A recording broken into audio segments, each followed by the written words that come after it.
Hey Escambia County teachers! Have you looked at your gradebook and thought recently that it doesn't look quite like you wanted it to?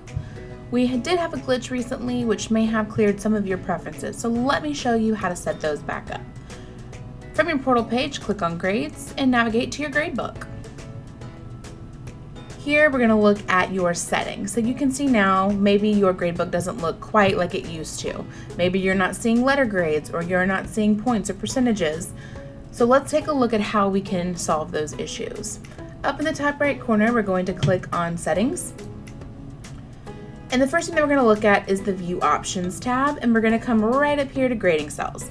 So you can see here that it's currently only showing me percentage in the grading cell.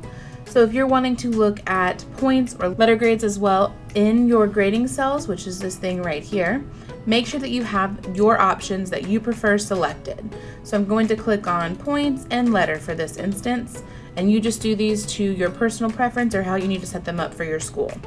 Once you make a change here, please go ahead and click apply, and you'll see those changes take place in your gradebook.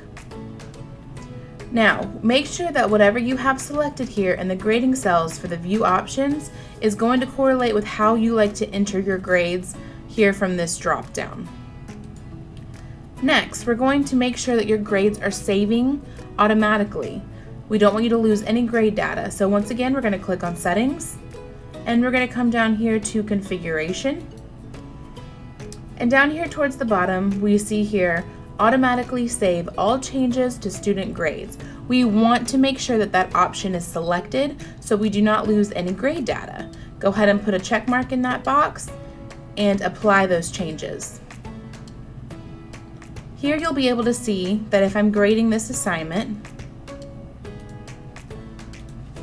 my grades will turn yellow as I move through, and they will automatically save. That way I don't have to click save in the top right corner and I won't lose any of that grade data. I hope this helped clear something up for you and get your gradebook back to the way that you like to view it. Thanks for watching!